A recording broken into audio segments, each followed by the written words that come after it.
Yes. Mm-hmm. Yes. Mm-hmm. Yeah. Can you get some more foundation? Yes, under my eyes. Yes, that'd be great. Mm-hmm. Oh, I just look terrible. No. Fine. Just my hair. No, just a little more hairspray here, and then toss it right here. Yep. Get out of here. Get out of here. All right. Are we rolling? Camera's hot. Mics are live. Welcome to the Pizza Rose Podcast. I'm Elliot Daily, and this is episode 18, Bike-Pocalypse Now. And stay tuned later, because if you go to therealpizzabros.com, which is, of course, the sponsor of this show, you can get a 2-for-1 deal, half off any large pizza, and, of course, great breadsticks. Did you get it? Okay, good. Oh, man, Pizza Rose pizza is just the worst. You know what I mean, Gary? Pizza Rose pizza is just, it gives me such horrible acid indigestion. You too? Wait, what? We're still rolling? What? Cut that tape off! It seems like the bicycle controversy has finally come to a heated head in Chesterwood, and rival camps have formed protest lines around City Hall to vent their frustrations. Lucky for the residents of Chesterwood, Elliot Daily, their most award-winning and handsomest journalist, is there to cover the event with unbiased journalistic integrity. Viewers watch News TV 7 as Elliot Daily interviews the different camps on live TV. Elliot approaches the first group, the anti-bikers. They sport signs that say things like, "Make roads safe again," "Get off the road," "Mothers against bicycles," and #CarAnon. Elliot interviews a man who was recently injured in a car accident involving a bicyclist. The man wears a neck brace and holds himself up with crutches. "It was hit the cyclist or hit the telephone pole," the man begins. "Thank God I swerved and hit the pole. Otherwise, I could have killed the man. I don't want that on my conscience. The way I see it, cyclists don't obey traffic rules. They just jump out in front of your car and expect you to immediately stop a 2-ton vehicle. Now I'm stuck paying my insurance deductible and medical bills. Where's the justice? These cyclists are reckless and dangerous. They've got to go." The feed switches. Elliot Daily is now in front of the pro-cyclist camp. They hold signs that say things like, "Bike Lives Matters," "I'm Bike Curious," "Bicycle Tolerance," and one that has a pair of thick, muscular thighs covered in flaming fire that reads, "Feel the burn." A man in a professional cycling outfit explains his side's position to Elliot. "I have a right to be on the road. I pay taxes just like everyone else. If you choose to drive a car on the road, that's your business. And if you see me, just go around. What's the big deal? Besides, all these cars are destroying the environment and causing global warming, which is going to kill us all. Get out of your cars, you fatties, and ride a bike," he says, angrily pointing directly into the camera. Back at Pizza Bros, Dennis and Steve watch the events unfold on the TV. "See? I'm not the only one that can't stand those stupid cyclists. It's nice to know that I'm not alone on this," says Dennis. "Alone?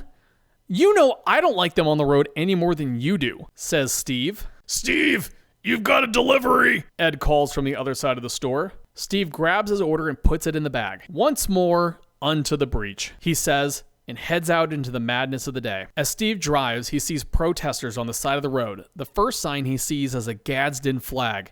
You know, the yellow one that says, "Don't tread on me." But the snake has been morphed into a road and it says, "Don't ride on me." All of this anger and chaos because of some stupid bicycles, says Steve as he shakes his head. He passes the anti-bike camp and approaches the pro-bike camp. He sees a large pink sign with a bicycle on it, and it reads, "Be the bike you want to see in the world."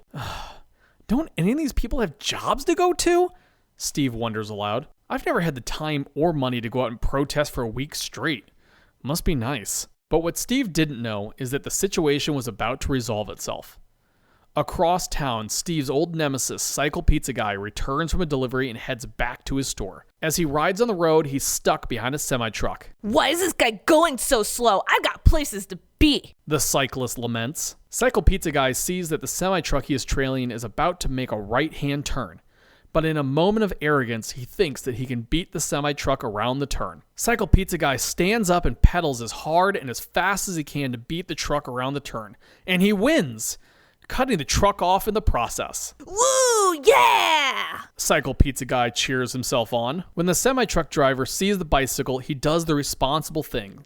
He hits his brakes and they engage with a screech.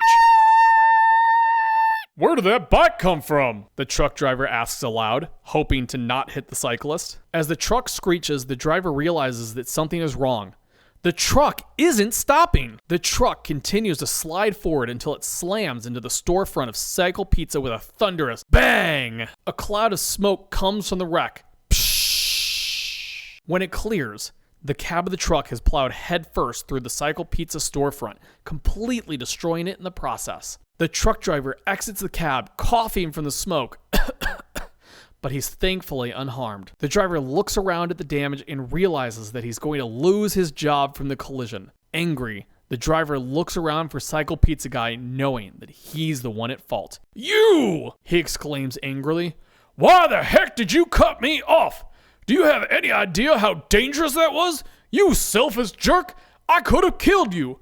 Now look what you caused! This is all your fault!" Cycle Pizza Guy attempts to stammer a rebuttal, but can't. Suddenly, a funny smell hits his nose and he asks, "Do you smell gas?" "Run!" yells the truck driver. As they both run off, the Cycle Pizza store and the truck are engulfed in a gigantic ball of fire. Woof! The store and the truck are destroyed. The shockwave is so strong it throws the truck driver and Cycle Pizza Guy clear of the blast. To be honest, if it wasn't such a terrifying moment, it would have made a very cool action movie ending. Back on the TV, this is Elliot Daily reporting live for News TV 7. A day of protests erupts into partisan violence as angry protesters burn Cycle Pizza, the main source of the bicycle controversy, to the ground. Elliot finds the truck driver and interviews him. "Sir, can you explain why you mounted this violent attack on Cycle Pizza?" "Attack? No, you've got it all wrong. It was an accident. That dang cyclist cut me off. My brakes locked up. I didn't do this on purpose." The truck driver defends himself. Next, Elliot interviews the owner of Cycle Pizza. "Now that your business has been destroyed by partisan violence, what's going to happen to you?" "For me, personally, this is actually a godsend, you know? The rent in this area is so high, and delivering pizzas by bicycle is so slow, we couldn't really make enough money to keep the business afloat. With the insurance payout from the damages, I'll be able to get out with my shirt on. Another month or two and I've been completely bankrupt," says the owner of Cycle Pizza. Elliot next interviews the person most hurt by these tragic events, Cycle Pizza Guy. "You're living paycheck to paycheck. You can't even afford a car. Your place of employment has just burned to the ground. What are you going to do?" he asks with pity. "First off, brah, my bike is worth more than most people's cars," Cycle Pizza Guy states with a douchey attitude. "This bike is a Mega Deluxe Armstrong Extreme. It's made out of carbon fiber and Kevlar. This bad girl cost me $25 large, you feel me? Second, dude, meister, I'm not some broke dude working paycheck to paycheck. I'm a high-paid corporate lawyer. I only do this cycling gig because it helps me burn off some steam. I mean, I get yelled at all day at my high-pressure job. And then I have to come home and my wife and my kids scream at me. Getting out and riding Bethany, it's the only me time I can ever get. You feel me?" Back at Pizza Rose, Dennis and Steve watch the shocking interview on the old beat-up TV. "How horrible. I both can't stand this guy and I also pity him at the same time," says Dennis. Steve turns to Dennis. "See? You reap what you sow." Dennis looks back at Steve. "Fine. I will admit, this one time, you were right." After this, things went back to normal, at least for a while. The end. "I'm glad that Cycle Pizza Guy finally got what he deserved. How pathetic." I don't know, Dennis. It seems like somebody's business got destroyed, some people are like out of work, and there was all this controversy. I mean, there's people protesting for weeks and weeks and weeks on end holding signs. All this means is more money in my pocket. Well, that is true. They were taking our business. So Exactly. serves See, them- now it's fair again, because now I'm right again. Visit therealpizzabros.com. See you Thanks guys for later. listening.